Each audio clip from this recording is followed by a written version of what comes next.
नमस्कार साथियों, स्वागत और अभिनंदन आप सभी का Vijay Singh study group channel में। मैं विजय सिंह और फ्रेंड्स, हम चर्चा कर रहे थे इंडियन पॉलिटी के बारे में। भारतीय राज्य व्यवस्था में क्वेश्चंस की सीरीज हमारी चल रही है और उसमें मित्रों हमने पिछले लेसन में चर्चा की, पिछली वीडियो में हमने चर्चा की directive principles of state policy यानी राज्य नीति के निर्देशक तत्व से संबंधित जितने भी क्वेश्चन थे वो हमने डिस्कस किए। आई होप कि पिछला लेक्चर आपको बहुत पसंद आया होगा। और आज जो फ्रेंड्स हम चर्चा करने वाले हैं वो करेंगे फंडामेंटल ड्यूटीज़ की यानी मूल कर्तव्यों से संबंधित आज हम क्वेश्चन से डिस्कस करेंगे। आई होप कि आज का लेक्चर भी आपको बहुत पसंद आएगा। और जितने भी व्यूअर्स ने पिछली वीडियो नहीं देखी है ज़रूर से उन वीडियो को देख लीजिएगा। सारे लेक्चर्स मैंने अभी तक करवा दिए हैं, साथ ही क्वेश्चंस हमारे आज कंप्लीट हो जाएंगे। तो मित्रों, अभी तक आपने मेरे चैनल को सब्सक्राइब नहीं किया है, आप ज़रूर से मेरे चैनल को सब्सक्राइब कर लें और बेल आइकन जो आइकन है उसके ऑल पर क्लिक कर लें ताकि सभी वीडियो का नोटिफिकेशन आपको मिल जाए। क्लियर? वीडियो पसंद आए तो वीडियो को लाइक करना, ज़्यादा से ज़्यादा दोस्तों में इसको शेयर करना ताकि सभी दोस्तों तक ये वीडियो पहुँचे। तो फ्रेंड्स, अब चर्चा स्टार्ट करते हैं। और देखो पहला क्वेश्चन क्या कहता है, ध्यान से सुनेगा। मूल अधिकारों से संबंधित क्वेश्चंस की हम चर्चा स्टार्ट कर रहे हैं। फर्स्ट क्वेश्चन क्या कह रहा है? कह रहा है कि मूल संविधान में निम्न में से क्या शामिल नहीं थे। बहुत इंपॉर्टेंट क्वेश्चन है और मित्रों कई दफ़ा ये क्वेश्चन एग्जाम में आ चुका है कि मूल संविधान जो था हमारा उसमें कौन सी चीज़ ऐसी थी जो शामिल नहीं थी। और मूल संविधान का मतलब मैंने आपको कई दफ़ा समझाया है, क्वेश्चंस के लेक्चर में भी समझाया है, लेसन्स में भी मैंने आपको समझाया था। मूल संविधान का मतलब होता है 26 नवंबर, क्या 26 नवंबर 1949 को जब हमने हमारे संविधान को अपनाया तो उस दिन जो हमारा संविधान था उस संविधान को क्या कहते हैं? मूल संविधान। और वही बात यहाँ पे करें कि उस दिन के संविधान में इनमें से ऐसी कौन सी चीज़ थी जो उस दिन के संविधान में शामिल नहीं थी।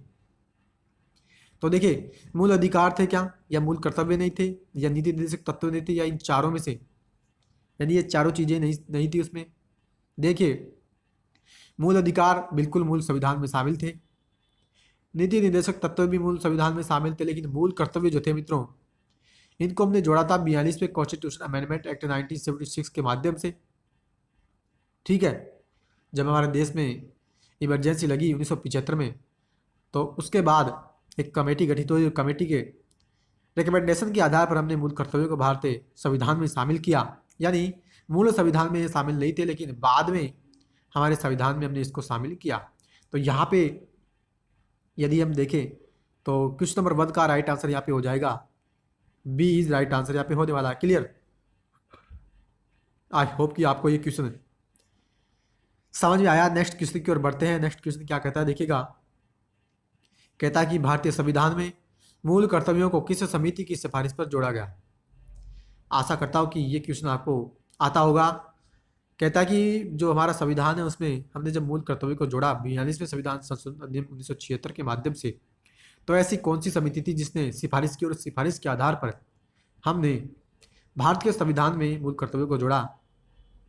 क्या कह रहा है? क्या सरदार स्वर्ण सिंह समिति थी, या जेवीपी समिति थी, या लोकलेखा समिति थी, या प्राकलन समिति थी। ठीक है, देखिए जेवीपी समिति संघ और उसके राज्य क्षेत्रों से संबंधित है, जिसमें हमने चर्चा भी की थी। राज्यों का गठन जब हमने किया तो धरा आयोग गठित हुआ, धरा आयोग के बाद जेवीपी समिति बनी, तो वो ये समिति है जेवीपी समिति। ठीक है, लोकलेखा समिति और प्राकलन समिति की हम चर्चा करें तो ये तो मित्रों वित्तीय समितियां हैं।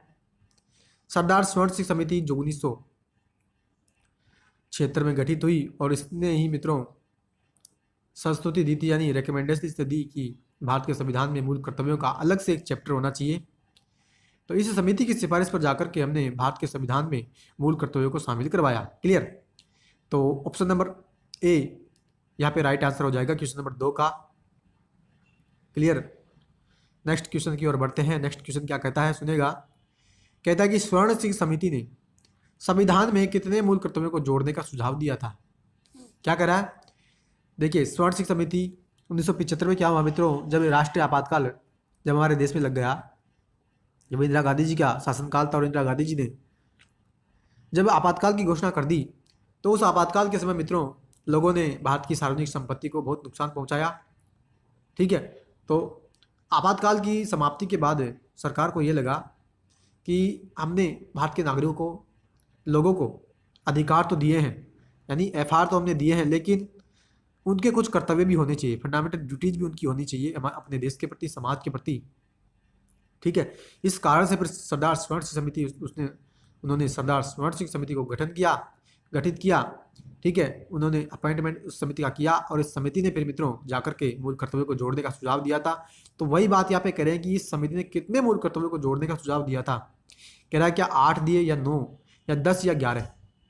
देखिएगा सिंपल सा आंसर है 8 मूल कर्तव्यों को जोड़ने का इस स्वर्ण सिंह समिति ने सुझाव दिया था। बहुत इंपॉर्टेंट क्वेश्चन है मित्रों, कई बार एग्जाम से क्वेश्चन पूछा गया है कि स्वर्ण सिंह समिति ने कितने मूल कर्तव्यों को जोड़ने का सुझाव दिया था। ध्यान रखना option A is right answer हो जाएगा। क्लियर। नेक्स्ट क्वेश्चन की ओर बढ़ते हैं। कहता है कि 42वें कॉन्स्टिट्यूशन अमेंडमेंट एक्ट 1976 के द्वारा कितने मूल कर्तव्यों को संविधान में शामिल किया?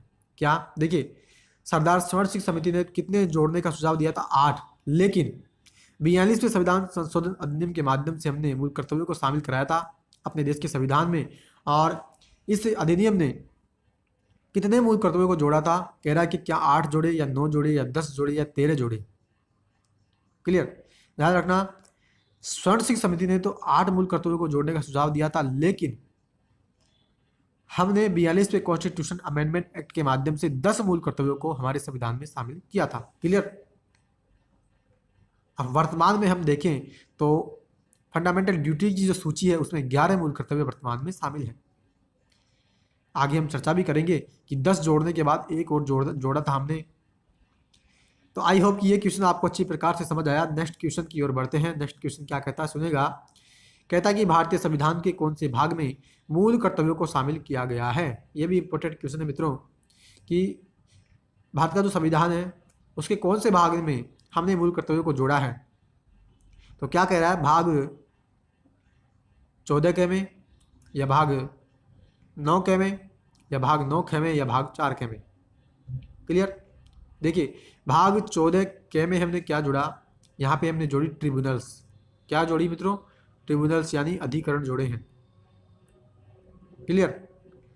भाग 9 के में क्या जोड़ी? 9 के में मित्रों नगर पालिकाएं हैं और 9 ख में मित्रों हैं सहकारी समितियां।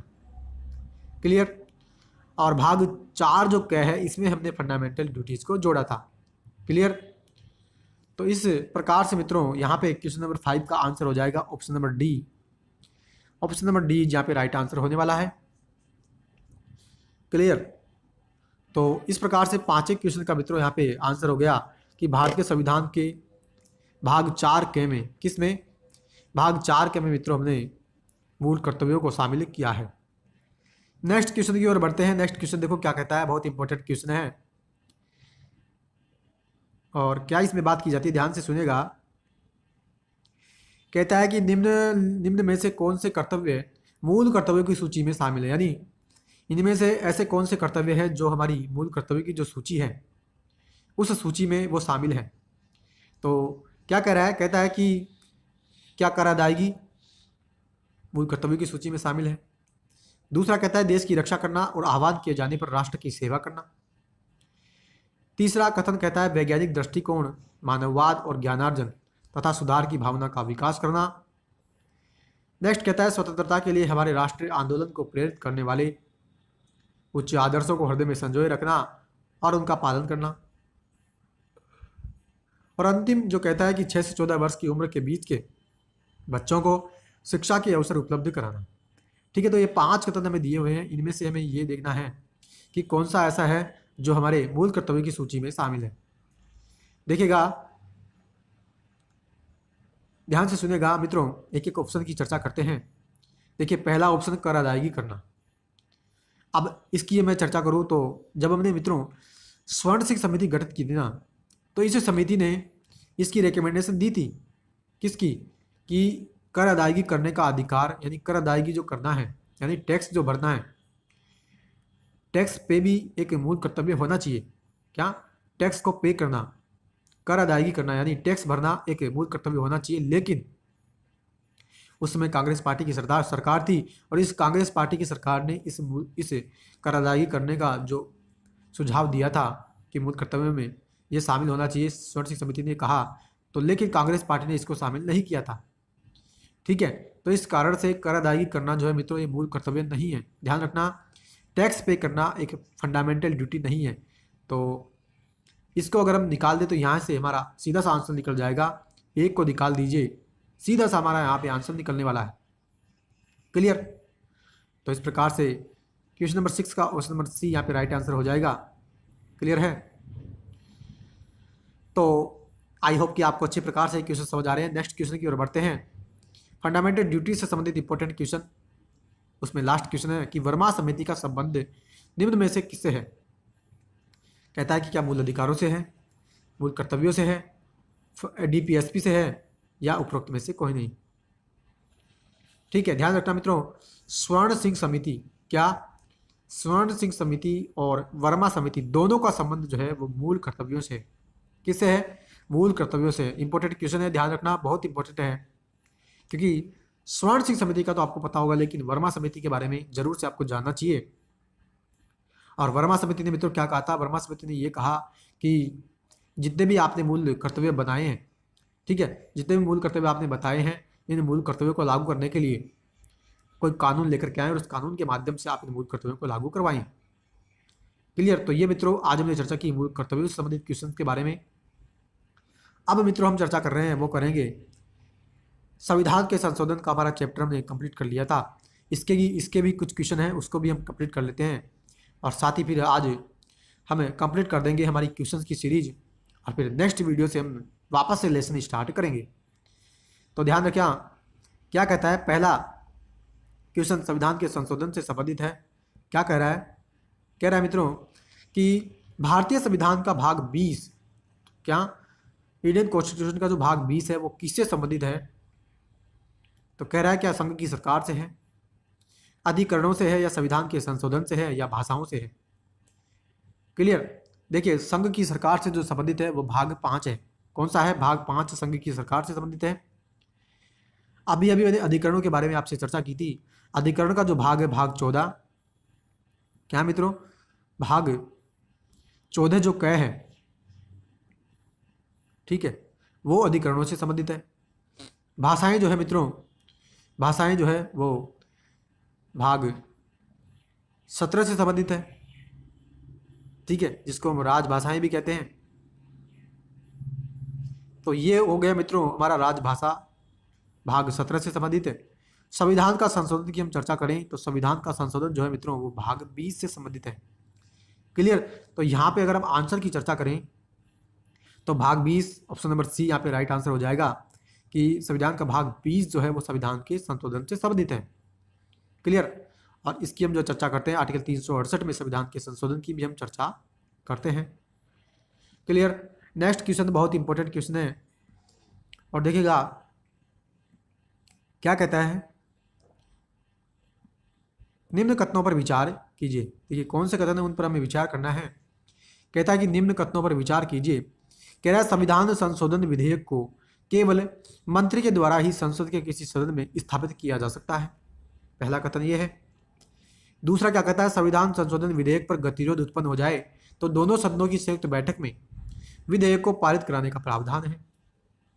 ठीक है। तीसरा ऑप्शन कहता है संविधान संशोधन विधेयक को पारित कराने के लिए विशेष बहुमत की आवश्यकता होती है। चौथा ऑप्शन कह रहा है संविधान संशोधन विधेयक को राष्ट्रपति सहमति देंगे, वे विधेयक को अपने पास नहीं रख सकते और न ही पुनर्विचार के लिए लौटा सकते हैं। चारों ऑप्शंस की हमने चर्चा की। अब देखते क्या हमें ढूंढना है कि निम्न में से कौन सा कथन सही है, यानी सही कथन हमें यहाँ पे छांटना है। तो एक एक ऑप्शन की मित्रों अब हम चर्चा स्टार्ट कर रहे हैं, और देखिए क्या कहता है एक एक ऑप्शन, ध्यान से सुनना। संविधान संशोधन विधेयक को केवल मंत्री के द्वारा संसद के किसी सदन में स्थापित किया जा सकता है, ये मित्रों गलत है, क्योंकि मैंने संविधान के संशोधन के विधेयक के चैप्टर में इस बात की चर्चा भी की थी कि जो कॉन्स्टिट्यूशन अमेंडमेंट जो बिल हम लेकर के आते हैं उसको या तो कोई मंत्री रख सकता है या कोई गैर सरकारी सदस्य भी रख सकता है। गैर सरकारी सदस्य मतलब जो मेंबर ऑफ पार्लियामेंट होना चाहिए, यानी या तो वो संसद का यानी या तो वो राज्यसभा का सदस्य हो या लोकसभा का सदस्य। ठीक है, तो ये ऑप्शन हमारा गलत हो गया। एक को निकाल दें तो हमारा सीधा सा यहाँ पे आंसर निकल करके आ जाएगा। सही कथन हमें ढूंढना है, एक को निकाल दीजिए, पहला जो है यानी कथन ए जो है वो हमारा गलत है। तो एक कथन को हम निकाल दें तो इस प्रकार से सही कथन हमारे यहाँ पे 3 और 4 निकल जाता है। वैसे पूरे ऑप्शंस की चर्चा करते हैं। नेक्स्ट कहता है संविधान संशोधन विधेयक पर गतिरोध उत्पन्न हो जाए तो दोनों सदनों की संयुक्त बैठक में विधेयक को पारित कराने का प्रावधान है। ये भी गलत है। मैंने वहाँ पे चर्चा की थी कि संविधान संशोधन विधेयक पर गतिरोध अगर उत्पन्न होता है यानी एक सदन उसको पारित करने से मना कर देता है तो आर्टिकल 108 का उपयोग करके संयुक्त बैठक के माध्यम से हम उसको पारित नहीं करवा सकते। क्लियर। सी ऑप्शन की चर्चा करें, संविधान संशोधन विधेयक को पारित कराने के लिए विशेष बहुमत की आवश्यकता। बिल्कुल सही है, 2/3 बहुमत हमें यहाँ पे चाहिए होता है विधेयक को पारित करवाने के लिए। और अंतिम कहता है कि संविधान संशोधन विधेयक को राष्ट्रपति सहमति देते हैं, वे विधेयक को अपने पास नहीं रख सकते, नहीं पुनर्विचार के लिए लौटा सकते। बिल्कुल सही है, राष्ट्रपति पर हमने ये बाध्यता लगा दी कि भैया आप इसको पारित करोगे ही, साइन आपको उस पर सिग्नेचर करना ही होगा, आप उसको न तो अपने पास रख सकते हो नहीं पुनर्विचार के लिए लौटा सकते हैं। क्लियर। तो यहाँ पे ऑप्शन नंबर बी जो है सही कथनों में 3 और 4 हमारा सही कथन है। तो ऑप्शन नंबर बी यहाँ पे राइट आंसर होने वाला है। क्लियर। आई होप कि अच्छी प्रकार से क्वेश्चन आपको समझ आया है। नेक्स्ट क्वेश्चन की ओर बढ़ते हैं। नेक्स्ट क्वेश्चन देखो क्या कहता है। कहता है कि निम्न में से कौन से कार्य संसद के साधारण बहुमत के द्वारा संपन्न किए जाते हैं। क्या ऐसे इनमें से मित्रों, इनमें से ऐसे कौन से काम हैं जो अगर हमें करना है तो हमें एक साधारण बहुमत चाहिए होगा। कितना मत बहुमत, 50% प्लस 1 हमें बहुमत चाहिए होगा, यानी 51% हमें बहुमत चाहिए होगा। तो क्या कह रहा है, कहता है कि नए राज्यों का प्रवेश या गठन, संसद में गणपूर्ति यानी कोरम भी हम इसको कहते हैं, और क्या होता है इसकी हम संसद के टॉपिक में डिटेल से चर्चा भी करेंगे। तीसरा कहता है नागरिकता की प्राप्ति और समाप्ति। चौथा कहता है संसद सदस्यों के वेतन और भत्ते। पांचवा मूल अधिकारों में संशोधन। छठवां है राष्ट्रपति का निर्वाचन। क्लियर। तो देखिए अगर हम एक एक ऑप्शन की चर्चा करें तो नए राज्यों का प्रवेश या गठन, गणपूर्ति, ठीक है, नागरिकता की प्राप्ति और समाप्ति और संसद सदस्य के वेतन और भत्ते, ये चारों अगर हमें मित्रों काम करने हैं ना तो हमें साधारण बहुमत की आवश्यकता पड़ती है। लेकिन राष्ट्रपति का निर्वाचन की जो प्रोसेस है उसको अगर हमें चेंज करना है, उसमें कोई संशोधन करना है तो हमें विशेष बहुमत की, ठीक है, प्लस आधे से अधिक राज्यों का समर्थन की आवश्यकता भी पड़ती है। और मूल अधिकारों में अगर संशोधन करना हो तो भी हमें विशेष बहुमत की आवश्यकता पड़ती है। तो 5 और 6 को हटा दीजिए, ठीक है, तो हमारा सीधा सा यहाँ पे आंसर निकल करके आ गया कि ऑप्शन नंबर सी यहाँ पे राइट आंसर हो जाएगा। इन चारों कामों को, कौन कौन से इन चारों कामों को करने के लिए हमें साधारण बहुमत की आवश्यकता पड़ती है। आई होप कि ये क्वेश्चन आपको अच्छी प्रकार से समझ आया मित्रों। अगर मित्रों वीडियो पसंद आ रही है तो प्लीज़ वीडियो को लाइक अभी कर देना। चैनल को आपने अभी तक भी सब्सक्राइब नहीं किया, आप ज़रूर से मेरे चैनल को सब्सक्राइब कर लें। घंटी का जो बटन है उसके ऑल पर क्लिक कर लें ताकि सारी वीडियो का नोटिफिकेशन आपको मिल जाए। क्लियर। नेक्स्ट क्वेश्चन की ओर बढ़ते हैं। नेक्स्ट क्वेश्चन देखो क्या कहता है। कहता है कि निम्न में से कौन से कार्य संसद के विशेष बहुमत और राज्यों की स्वीकृति के द्वारा किए जाते हैं। अभी मैंने आपके साथ चर्चा भी की थी। तो देखिए ऑप्शंस की चर्चा करें। कहता है कि आर्टिकल 368 जो है, जो कि संविधान के संशोधन से संबंधित है, और दूसरा 7वीं अनुसूची से संबंधित कोई विषय, तीसरा संसद में राज्यों का प्रतिनिधित्व, और चौथा है राज्य के नीति निर्देशक तत्वों में संशोधन। तो इनमें से अगर कोई काम हमें करना है तो कौन से ऐसे काम हैं जिसके लिए हमें विशेष बहुमत और आधे से अधिक राज्यों का समर्थन की आवश्यकता पड़ती है। एक एक ऑप्शन की चर्चा करें। देखिए आर्टिकल 368 जो कि संविधान के संशोधन से संबंधित है, अगर इस 368 की जो प्रोसेस है उसमें अगर हमें संशोधन करना है ना मित्रों, तो सीधी सी बात ध्यान रखना, हमें संसद के विशेष बहुमत यानी 2/3 बहुमत प्लस जितने भी हमारे देश में स्टेट हैं उनके आधे से ज़्यादा स्टेट की हमें सहमति की आवश्यकता पड़ती है। तो एक यानी एक तो हमारा होगा यानी 2 और 3 को यहाँ पे निकाल दीजिए। तो एक होगा तो यानी 1 और 2 इसमें भी है, 1 और 2 इसमें भी, यानी दूसरा कथन भी हमारा सही है। इसको अगर हमें देखने की जरूरत भी नहीं है। वैसे 7वीं अनुसूची से संबंधित कोई विषय है उसमें कोई हमें संशोधन करना है तो हमें विशेष बहुमत और राज्यों की स्वीकृति की आवश्यकता पड़ती है। क्लियर। तीसरी की बात करें, संसद में राज्यों का प्रतिनिधित्व, यानी पार्लियामेंट में राज्यों को कितना हमें रिप्रेजेंटेशन देना है, ठीक है। तो उसके लिए भी हमें विशेष बहुमत और राज्यों की स्वीकृति की आवश्यकता पड़ती है। लेकिन नीति निर्देशक तत्वों में अगर संशोधन करना हो तो विशेष बहुमत की आवश्यकता पड़ती है केवल और केवल, लेकिन राज्यों की स्वीकृति की आवश्यकता नहीं पड़ती। तो इस कारण से मित्रों यहाँ चौथा कथन यहाँ पे गलत हो जाता है, और इस प्रकार से इसका आंसर हम देखें तो ऑप्शन नंबर डी यहाँ पे राइट आंसर हो जाएगा। क्वेश्चन नंबर 4 का कि इन तीनों कामों को करने के लिए हमें विशेष बहुमत और राज्यों की स्वीकृति की आवश्यकता, राज्यों की परमिशन की आवश्यकता पड़ती है। क्लियर? आई होप कि आपको अच्छी प्रकार से समझ आया। तो फ्रेंड्स, आज का लेक्चर आपको कैसा लगा, आप अपनी प्रतिक्रिया कमेंट बॉक्स में जरूर दीजिएगा। आई होप कि आज का लेक्चर आपको पसंद आया होगा। अगर वीडियो पसंद आई है तो वीडियो को लाइक करना, ज़्यादा से ज़्यादा दोस्तों में इसको शेयर करना है। चैनल को मित्रों आपने अभी तक भी सब्सक्राइब नहीं किया है, आप ज़रूर से मेरे चैनल को सब्सक्राइब कर लें, बेल का जो आइकन है उसके ऑल पर क्लिक कर लें ताकि सारी वीडियो का नोटिफिकेशन आपको मिल जाए। क्लियर? तो आज हमने मित्रों सारे क्वेश्चंस कंप्लीट कर लिए।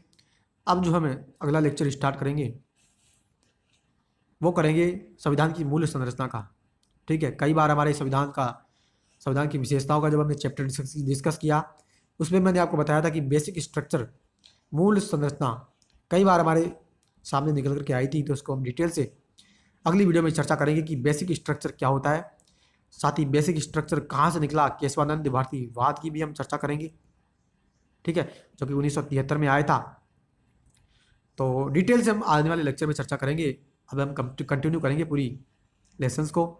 तो आज के लिए इतना ही, अब हम मिलते हैं अगले लेक्चर में। तब तक के लिए हैव अ नाइस डे। जय हिंद, जय भारत, वंदे मातरम।